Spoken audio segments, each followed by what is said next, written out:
Let's get Craig in, because he can tell us if he felt the shake. And then we can talk about the Craig stuff tonight. Welcome to the show, Craig Renny. Morning, sir. Evening, sir. Good evening, gents. How are you? Yeah, good. We're just talking away, setting up the show, and the chat starts going, earthquake! And I went, hey, Craig's coming on tonight. It seems to be in that region. Did you just experience an earthquake?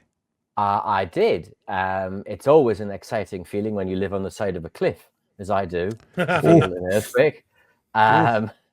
But no, everyone's fine here. It was a bit of a rumble. There was no big shocks, but it's been a while since we've had one.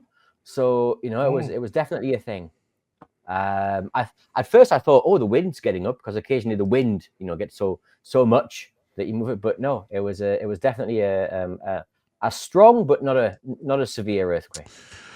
I've never really experienced a significant earthquake. Mate, you simply must. Grew up in Auckland, never there. Felt a few in the South Island, felt a few in Wellington when I've been visiting. But my experience of earthquakes are the Christchurch earthquakes whilst working as a talkback host on ZB. And it's just, I know for a long time after those quakes, when you had those tens of thousands of aftershocks, you could hear people talking, and it was absolutely PTSD. Like, that's the correct word to use for people 100%. Who are going through it. I've got like 4 or 5 computers. You probably like this, Chewie. You get an old computer and then you upgrade it, but you don't get rid of the old one because it's still got all the stuff on the hard drive. I've got like 4 computers like that sitting around my home that I've been meaning to go through, and a bunch of them have a bunch of calls that were made to me during that time period. And I thought I should get it out and build a bit of a database and, show people a bit more of the story of Pat Broadcasting, and that's one of the big parts of it. So, yeah. Oh, well, but what I hear you saying, Craig, it was noticeable but not serious? Yeah, it was definitely one that you go, felt that. But it wasn't one that you were racing towards doors or anything, or wondering where the emergency kit was. All right. Hey, we were going to get you on tonight for a few minutes, so thank you for being our intrepid reporter. But let's talk about, I think you described this to me as a bit of a coordinated attack. Is that fair? Or is attack the right word? And a coordinated jabbing, poking, is that what we're looking at? Certainly that's how it felt. Okay. Certainly, the way I would probably characterize it is a coordinated distraction rather than a coordinated attack.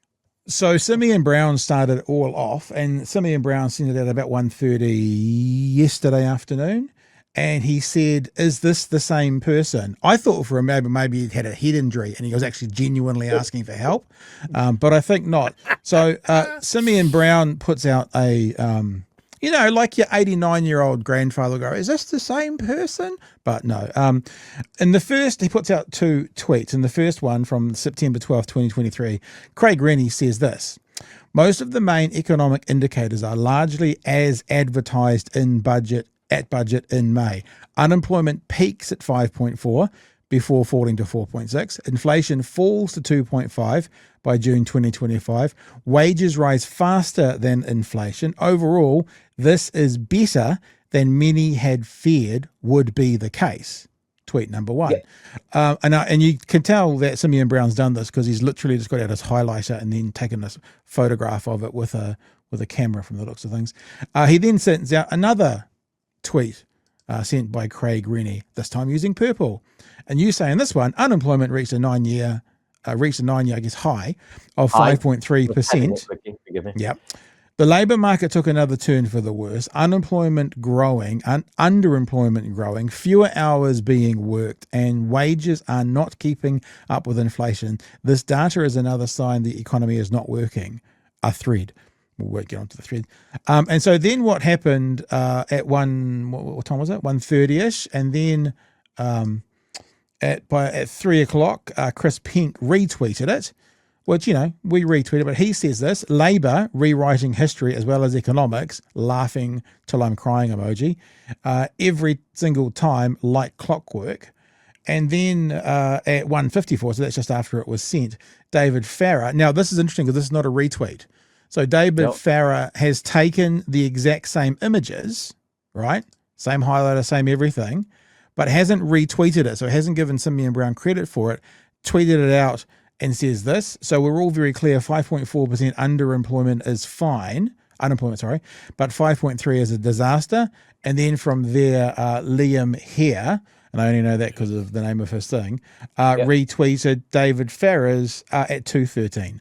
Now, some could argue, Craig, is a retweet a coordinated attack, yada, yada, yada, but with David Farrer taking the images and making them his own, it definitely does then turn into a multiple pronged sort of thing. It's not just someone being retweeted dozens of times. It's at least a double point of entry for exactly the same information. So what we wanted to do was, rather than me trying to clumsily talk over what it is, they're calling you hypocrites is what they're doing, that we should give you a chance to explain what these two tweets are, what they mean, why they were written. So the floor is yours, sir. Thanks, Pat.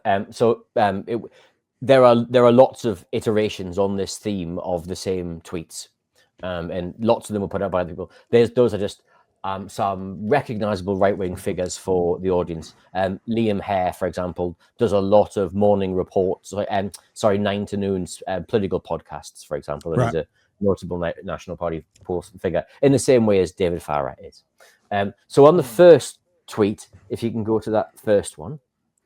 See, Craig's good at doing this, because when he's doing his podcast, he always goes, "Can we bring up that slide, please?" So it's like we're in Craig's own podcast right now. We could put your branding up. There you go. So on the first one, what we see is unemployment peaks at 5.4% before falling. Right, fine. Right, inflation's 2.5% by June. Fine. Wages rise faster than inflation. Fine. Overall, this is better than many had feared would be the case. I'm not agreeing that these are good numbers. Unemployment peaking at 5.4% should be unacceptable to any government. What I'm saying is that the numbers were better than the market had been forecasting when the budget was when the pre-fu numbers were put out. So these numbers all relate to the pre-election economic and fiscal update. So what I'm saying here is that this is better than some market forecasters had been saying was likely to be the case. I'm not saying that unemployment at 5.4% is acceptable. I work for the New Zealand Council of Trade Unions. There is not a universe in which the CTU would accept unemployment peaking at 5.4% as being acceptable. But what's being said, obviously, is this was 12th of September 2023. The election was, October 2023? So what they're saying is, under a Labour government, you seem fine with this. That's what they're inferring with this, yeah? And what they're saying is that me saying it's better than many people had feared would be the case is me agreeing with that as a conclusion and saying this is fine. This is absolutely not fine. At the time, the CTU was saying that we needed to do something. We had unemployment rising, people needed help, and we wanted the government, whoever got in office on these numbers, to help tackle that unemployment problem. And in fact, we had written a series of documents, an Inflation and Incomes Act, building a better Aotearoa, and our election briefing, all of which said we needed to be tackling unemployment because it was rising far too quickly, and it was likely to rise particularly for young people, for women, for Māori, for Pacifica, all of the people who, guess what, have been impacted disproportionately by unemployment since. Yeah. Okay. And so then we go forward a couple of years. So November. So this week, you're saying that 5.3, the labour market took another turn for the worse, unemployment growing. So they're saying that now you're saying 5.3 is terrible under a national government, although they're implying that you thought 5.4 under a Labour government was fine. So your thoughts? And I'm saying both of them are terrible numbers. However, if we fast forward a year from that pre-fu set of numbers, we weren't expecting the unemployment rate to rise as much as it did. And certainly the unemployment number, the number of people who were on job seekers, rose at every economic update. So if we were running the set of numbers just before at the pre-fu numbers, we were expecting about 197,000 people to be on job seekers at their peak. We get to the first budget 24, and that rises again to 204,000 people who we were expecting to be on job seekers. That then rises again to 218,000 at the last budget. So it's risen by nearly, and it's forecast to rise by about 50,000 since this government took office. And that wasn't forecast at the election. In fact, the number that's been forecast since has gone up by about 26,000 since the election. And when we get to the half-year economic and fiscal update in December, it'll go up again because we're already breaching that number. Can we also get to the part of this conversation is you've got the number 4, I believe, Luxon, Willis, Bishop, Brown. You've got the number 4 in National, a minister with a lot of spare time, obviously, to be coming after a CTU economist and actually spending time doing this. That's the first thing. And then the second thing is, as we said before you came on, Craig, it's a bit like when people complain about the leak from a government and how it leaked rather than the information on the leak. It feels like it's a diversionary tactic to go, let's not talk about the numbers, let's talk about this guy who is actually a hypocrite. So how do you feel about having the number 4 in National sort of having a crack? And then, I mean, it's a strange day. Well, on one level, Pat, I'm delighted because it's telling me, because the National Party are so poll-driven and so focus group-driven that it must be working. The message about unemployment, the message about the labour market, the message about the fact that things aren't working is clearly hitting home. Otherwise, they wouldn't be fighting back in this way. But as you say, we have someone who is ostensibly the Minister for Health, who, in theory, has a full-time job, spending their time targeting me, CTU economist. Now, I'm delighted if they think I'm that important, but there's, you would think they had something better to do, simply, trying to clean up the absolute horror show that is the health service on their watch. The government underspent on the workforce of the health service by $500 million last year. So they had programmed to spend $500 million more on doctors, nurses, and other allied professions inside the health service, but they chose not to. They chose to not spend that money. Instead, they chose to save that money, which made the books look better when the financial statements of government came out. They could have ring-fenced that money for, say, things like, I don't know, nurses' pay settlements or doctors' pay settlements, but instead they chose not to do that. Simeon Brown, rather than spending his time talking, highlighting documents and sending them to me, again, as flattering as that is to me, could actually be getting round the table with doctors or nurses or any of the other allied medical health professionals and actually sorting out the fact that he's offering them below inflation pay rises. But if you want to talk about unemployment, I would be delighted. This is the highest rate. This is the highest number of people unemployed in this country since March 1994. Yeah, 30 years. Right? There are 2.58 million fewer hours being worked than this time 2 years ago. If you think about that in terms of years of work, if you work 24 hours a day, 7 days a week, right, that works out at about 1,200 years less work being worked. But that doesn't make sense, though, Craig, because this government's all about productivity. That's what they're always about, productivity. It is improving the efficiency with which people are ending up at the WINS office. And essentially, what we're seeing is an economy that's not working. We're seeing an economy where people are ending up working fewer hours, where there are 39,000 fewer full-time jobs than there were just 2 years ago. And we're seeing an economy where people are being paid, on average, 2.1% when inflation is 3%. So, delighted to talk about it, but let's be honest about what's inside those two tweets. In both of those situations, unemployment was unacceptable. It's not acceptable to have unemployment at 5.3% or at 5.4%. The difference is, I believe, that if the previous government had been in office, there would be programs tackling that issue now. This government is more content with just taking benefits off 18, 19-year-olds so that it can reduce that number artificially by 4,000 to 5,000.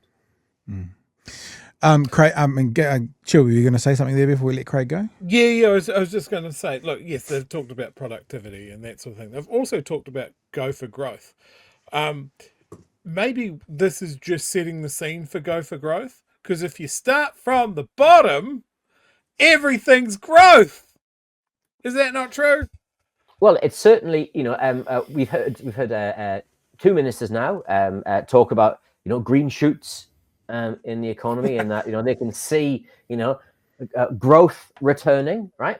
And growth will undoubtedly return next quarter, because we fell so fast last time round. It would be astonishing if we did not. But if we see growth of less than 0.9%, then the economy is still smaller than it was 6 months ago. In fact, the economy right now is 1.3% smaller than it was at the election. So we've not so much, reached the bottom and we're seeing green shoots. We've essentially bounced at the bottom of the cliff. And from here on in, it's whether or not we see any growth delivering any economic consequences, any wage consequences for working people. Otherwise, we're just simply seeing some return to growth, and working people are still suffering as a consequence. Before we go, Craig, how many people are unemployed at the moment? 160,000, about the same population as that of Tauranga. How many people have fled to Australia, give or take? New Zealand passport holders, about a little bit over 74,000, one every 7 minutes and 11 seconds.